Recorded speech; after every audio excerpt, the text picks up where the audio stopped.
Cecile Cooper was a woman who had a strong dedication to fighting for racial equality.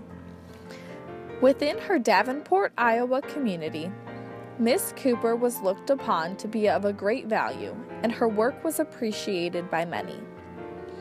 In this document, written on October 30th of 1970, Mr. James Holmes, the superintendent of the Annie Wittenmeyer home, is writing to Miss Betty Ani, the chairman of the NAACP, an organization that Cecile was a big part of.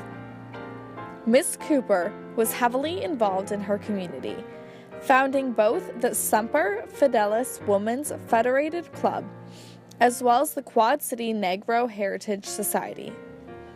She was also involved in countless other organizations.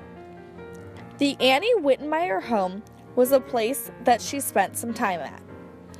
The home was founded by Miss Annie Wittenmeyer, a woman who worked to help the Union soldiers during the Civil War.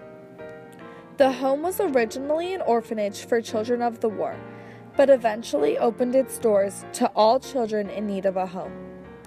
Miss Cooper was assigned to work with children only of her race, but she would have no part in this, extending her arms to all of the children. This was noted because the 1970s was still a time of some segregation. The way in which Mr. Holmes talks about Miss Cooper's work appeals to both pathos and ethos. He uses values to connect with his audience, as well as build an image of Cecile's character. To do this, he uses words such as concerned, interested, community, and culture.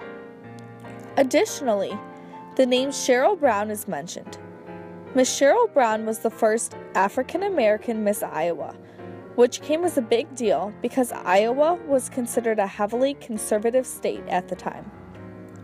This makes Miss Cooper stand out and look credible because of the way Mr. Holmes associates the two together. By looking at the rhetoric Mr. Holmes used, as well as putting the letter in context to the time it was written in, it is understood that Cecile Cooper was a woman very involved in working towards racial equality in her community, and that the author is writing with the intention of expressing the great work that she has done.